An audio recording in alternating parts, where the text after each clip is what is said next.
आप देख रहे हैं सहारा टुडे। हर पल खबरों से अपडेट रहने के लिए हमारे चैनल को अभी सब्सक्राइब करें, लाइक करें, फीडबैक जरूर दें और बेल आइकन जरूर दबा दें।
ये ले लिए अपने हाथ से, ये ले लिए।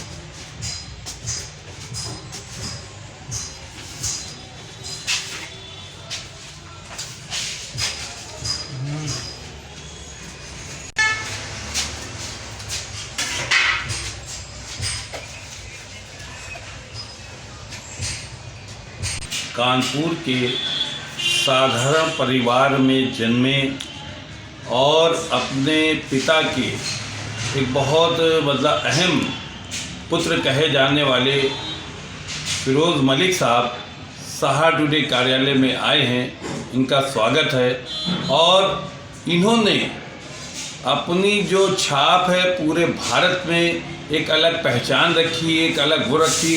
साहित्य की दुनिया का इनको बेताज बादशाह भी कहा जाता है और जिस तरह से इन्होंने मेहनत की है, लगन की है और जिस तरह से आज अपनी कामयाबियों की मंजिल की तरफ बहुत तेज़ी से आगे बढ़ चुके हैं। एक छोटी सी उम्र में पढ़ने लिखने के शौक़ के साथ इनका एक ये साहित्य एक बहुत बड़ा शौक़ था जो आखिर तक उम्र बढ़ती गई, साहित्य बढ़ता गया और इनकी रोचकता भी बढ़ती गई। इस तरह से इन्होंने जिस तरह से अपने को यहाँ पर साहित्य की दुनिया में लाए हैं वो अपने में बहुत अजीब है। उन्होंने जिस तरह से यहाँ पर काम किया, एक चमड़ा व्यवसायी के पुत्र कहे जाने वाले फिरोज़ मलिक जो बलरामपुरी हैं, लेकिन कानपुर के अंदर इन्होंने पढ़ के तालीम हासिल की और यहाँ से अपना ग्रेजुएशन BA पार्ट 1 भी कंप्लीट किया, लेकिन एक साहित्य की दुनिया का शौक़ को नहीं छोड़ा। जो शौक़ इनका बढ़ता गया, आगे बढ़ता गया और इनकी ख्वाहिश भी आगे बढ़ती गई। जैसे जैसे इनको मंजिल मिलती गई वैसे वैसे इन्होंने कदम आगे बढ़ाते गए। पहले तो ये शौक़ दूसरों से करते थे, फिर इन्होंने अपनी नावल, अपनी किताबें खूब लिखी और ख़ुद लिखी और कई किताबें ऐसी लिखी जो बहुत ज़्यादा पॉपुलर हुई हैं।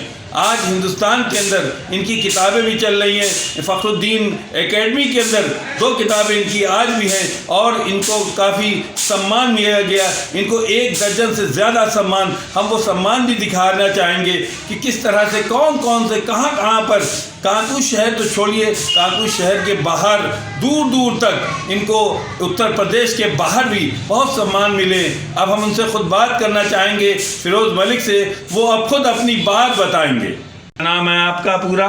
फिरोज़ मलिक बलरामपुरी। आप के पिताजी का क्या नाम? मोहम्मद मुस्तफ़ा मलिक। ये क्या करते थे? चमड़े की दुकान थी कानपुर में। आपका बचपन कहाँ बीता?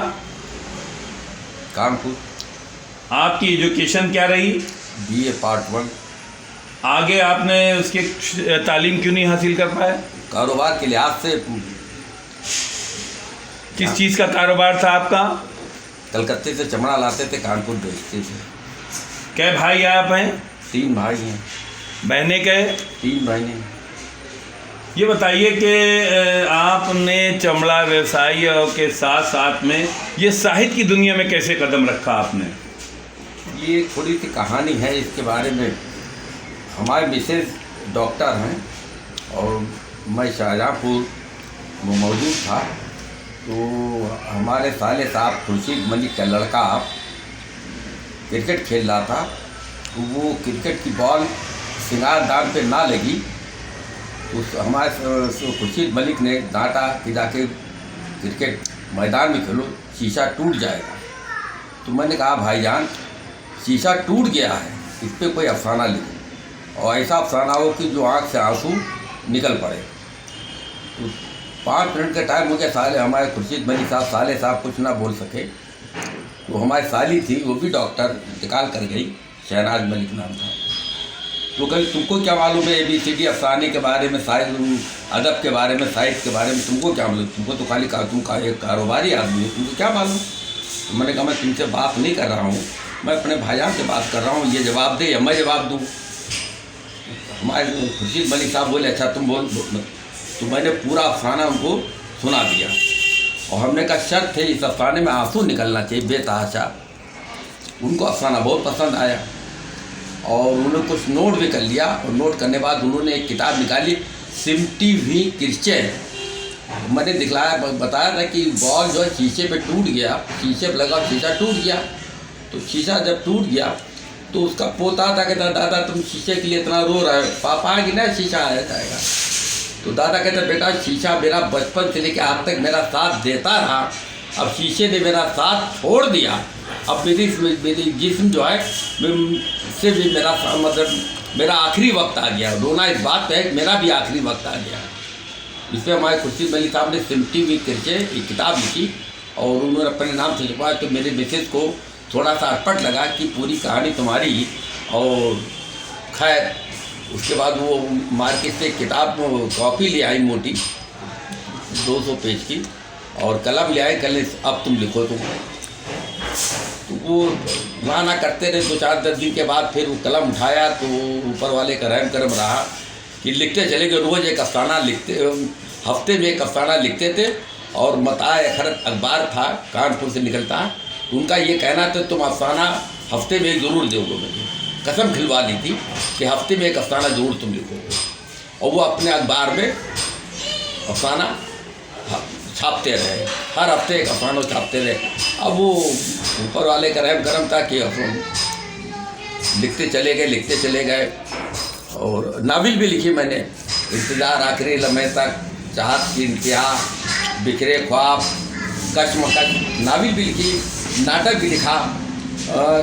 नाटक थोड़ा मजाकिया था और थोड़ा संजीदा भी था। नाटक था कि शैतान का 100 साला जश्न, ये नाटक है। 100 साल में 2 वडवार शैतान ने कराया है, इस पर एक नाटक भी है शैतान का 100 साला जश्न। ये बताइए कि आप ये नावल निगारी की दुनिया में आया, अफसाना निगारी में आपकी वाइफ कितना कॉपरेट करती थी, जबकि आप कह रहे हैं वो सीएमओ थी, सर्विस में थी, फिर भी वो कॉपरेट करती थी? वो सीएमओ मुरादाबाद के पोस्ट पे रिटायर हुई, लेकिन वो बस वो कहती तो कुछ लिखो, क्योंकि उनके भाई साहब ने प्रेशर डाला था और अखबार में छपने लगा तो उनको भी थोड़ी सी वो दिलचस्पी बढ़ी, तो वो कहती थी लिखो, हफ्ते में एक अफसाना लिख दो। अल्लाह का रहम करम था कि कानपुर में, लखनऊ में ये बात मशहूर है कि मुझे फिल्मबदी अफसाना निगार माना जाने लगा। कानपुर के डिग्री कॉलेज में डॉक्टर अरशद साहब ने रखा कि कानपुर की जितने अफसाना निगारा हैं और उसी टाइम उन्वान दिया जाएगा, शीर्षक उन्वान दिया जाएगा और 5 मिनट के अंदर उसको अफसाने को बयान करना है। गट के कोई नहीं आया, मैं पहुंचा तो मुझे 2-3 दिए गए चश्मा, हमने उसमें चश्मे पे सुना दिया, स्टूल पे अफसाना सुना दिया, समझा। तो मतलब हमको लोग फिल्मबदी अफसाना निगार कहने लगे। ये बताइए कि जिस तरह से आपने ये यहाँ पर फिल्मी इसमें नावल निगारी में कदम रखा है, तो किस तरह की मुश्किलात भी आई? अल्लाह का रहम कर मुश्किलात कुछ नहीं है, बस 1 महीने में मैंने नावल लिखी था।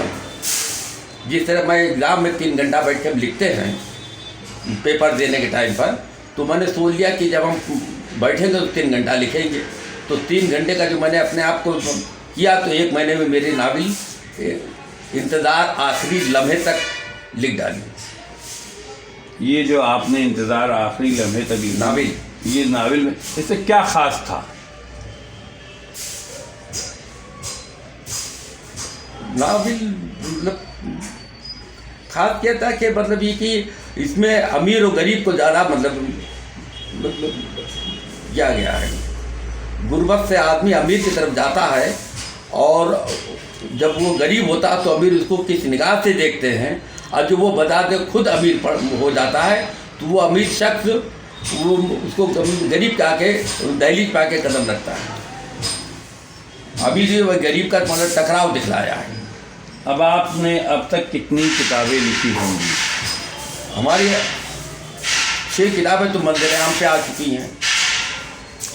2 किताब उर्दू एकेडमी लखनऊ और फ़खरुद्दीन एकेडमी लखनऊ में जमा हो चुकी है, 8 हो गई। और तो वो 2 किताब निकल के आ जाएगी इसी 5 महीने में आने वाली है। जब आ जाएगी तो फिर 2 किताब और जमा कर देंगे। ये बताइए कि आपने कुछ नेताओं पर भी, किसी पर भी कुछ लिखा है? अखिलेश यादव पर और राहुल गांधी पर और श्री प्रकाश जायसवाल पे। राहुल गांधी आपको बहुत ज़्यादा पसंद है क्या? वो है अच्छे नेता हैं, और जाति उनका बहुत ही अच्छा है। राहुल का भी ज़्यादा अच्छा है, अखिलेश का अच्छा है? राहुल का ज़्यादा अच्छा है। और जो अखिलेश तो उत्तर प्रदेश के क्षेत्रीय पार्टियों में आएंगे, और राहुल आएंगे इंडिया लेवल का शख्स है। श्री प्रकाश जायसवाल पे भी आपने लिख चुके हैं? जायसवाल उन पर क्या लिखा था? बहुत उनका गुणगान किया था। कानपुर में अंधेरा था, घोर अंधेरा था, वो आए तो उजाला ही उजाला हुआ। आपने इतनी मेहनत की, श्री प्रकाश जायसवाल की, राहुल गांधी की, अखिलेश की, इन पर लिखा, उन्होंने क्या सम्मान दिया आपको? नहीं, श्री प्रकाश जायसवाल ने अपने जब कोयला मंत्री थे तो उन्होंने अपने लेटर पैड पे लिख करके मुझे मेरे 2 किताबों का जिक्र किया था। ये 8 किताबें जो हैं आपकी, इसमें सबसे ज़्यादा पॉपुलर किताब जिस पे आपको बहुत अच्छा लगा हो, ये किताब है, उसमें आई हो और लोगों को भी अच्छी लगी हो? सब किताबें तो मेरे निगाह से सभी अच्छी रही, लेकिन मेरे नावल में लोगों ने जैसे कहा लखनऊ के मतलब डिग्री कॉलेज के, कानपुर के डिग्री कॉलेज के, और मैं जो प्रोफेसर हैं उनका ये कहना था कि तुम्हारे नावल को अगर किताब का पन्ना खोल जाए तो पूरा नावल पढ़ के ही रखना पड़ा मुझे। ये अल्लाह के रहम करम से खासियत रही नावल के मेरे। जिस तरह से आपने कदम कदम आगे बढ़ाते गए, मंजिल पाते गए, अब ये मंजिल का आपका आखिरी पड़ाव है, लेकिन अभी आप थके नहीं हैं, अभी भी आप कुछ करने का जज्बा रखते हैं? हाँ, अगर ज़िंदगी रही तो 4 किताबें और लिख डालेंगे। लिखने में क्या जाता है, कलम कागज बैठ के लिखना। मतलब जब तक ज़िंदगी रहेगी किताबें लिखते रहेंगे? हाँ, लिखते रहेगी, ज़िंदगी रहे, अल्लाह ऊपर वाला ज़िंदगी। किताबों लिखने का बहुत शौक़? हाँ। अच्छा, ये बचपन से भी शौक़ रहा हो गया? नहीं, बचपन से नहीं था, ये तो कुछ ही बात बचपन में तो कारोबारी था। ये 10 रुपये के लाओ, 11 रुपये के बेचो, कलकत्ते से चमड़ा खरीद के लाते थे। आपके जो परिवार में आपके बेटे और बहू, क्या ये भी आपके उससे खुश रहते हैं इस चीज़ से? हाँ, खुश रहते, वो अपने मतलब में, मैं अपने मतलब में हूँ। अच्छा, अब ये बताइए कि ये किताबें जो आपकी है, अब अवार्ड मुझे इतनी मिला है तो बहू भी खुश हुई, बेगम भी खुश होते, लड़के भी खुश होते हैं, पापा को यार अवार्ड मिला, मतलब वो शिरकत भी करते हैं। अच्छा, जब आपको अवार्ड मिलता है तो कैसा महसूस होता है आपको? तो अच्छा लगता था। जैसे सर दे रहे थे और उन्होंने अपनी पूरी ज़िंदगी की कथा जो है वो गाथा सामने रखी, और किस तरह से रखा कि एक तरफ कारोबार, दूसरी तरफ जो है अफसाना निगारी, मतलब कारोबार को भी टाइम देते थे, उधर उसको भी टाइम देते थे, नावल निगारी भी करते थे। उसके अलावा इन्होंने बहुत सी जगह अवार्ड भी पाया, बहुत ज़्यादा इनको सम्मान भी मिला। लेकिन एक अफसोस ये रहा कि बलरामपुर जो है वहाँ ग्वालियर में इनको एक अवार्ड दिया गया, लेकिन ये बीमारी की वजह से उसमें नहीं जा सके। हालांकि वो अवार्ड आ गया लेकिन फिर नहीं जा सकते, ये एक इनका वो रहा।